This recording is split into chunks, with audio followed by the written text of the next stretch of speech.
Returning to the Conservative leadership race, because Liz Truss was on the radio this morning, and indeed here on GBNews, saying that she was wrong to back Remain in the 2016 EU referendum, and also suggested that the economic consensus of the last 20 years has not delivered growth. Let's speak to Barry Legg. He's chairman of the Bruges Group and is supporting Liz Truss in this contest. Barry, good afternoon to you.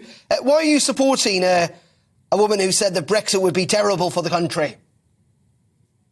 Well, I think what we've got to do is judge the candidates on what they're saying now, what their positions are now. Liz is now a very firm Brexiteer. Rishi has had 3 years at the Treasury in which he really hasn't done very much for Brexit at all. In fact, the Treasury has been the main blocking item in getting Brexit done. So I think looking at the candidates' positions that have developed over the last 4 or 5 years, Liz is clearly the better candidate. In saying that, she does seem to be also kind of slightly thrashing the last 12 years of Conservative governments, saying that the consensus of economic policies not delivered growth. I mean, the Tories have been in power for the most of the last 20 years. Well, I've been saying this sort of thing for quite a long time. So I say better late than never for the Tories if they're now actually looking afresh at the economy and saying, yeah, taxes are too high, public spending's too high, and we've got to get on a course that's actually different from Labour.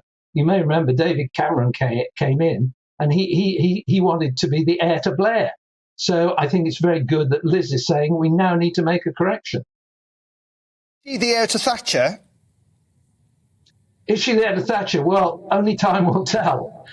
It took Margaret Thatcher a while to get up to full speed, and Liz is just getting out of the block. So let's see how she does. How do you think it's going to play out? I mean, it clearly is, at the moment, Liz is to lose in the sense that she seems to be the front runner in all of this. But ultimately, the end, isn't it? Lots of Conservative MPs, maybe you yourself, Conservative members, will be judging whether she can win the next election. Do you think she can? She can hold together that coalition of the Shires in the south and the Red Wall in the north? Yeah, I think she's got the best policies. And I think Rishi has got a heck of a lot of baggage she's carrying.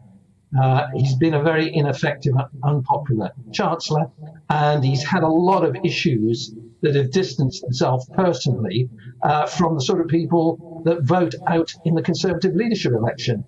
Most of the party workers are hard-working people that are saved, and they've read plenty about Rishi and non-dom status, the green card, and a lot of people I know that are active Conservative members feel he's just not paid his own whack as a taxpayer. So I think he's got a lot of personal issues about his own finances and whether there's a little bit of hypocrisy between what he's saying about hard work and a reasonable return and the tax structures that have been put in place around himself and his family.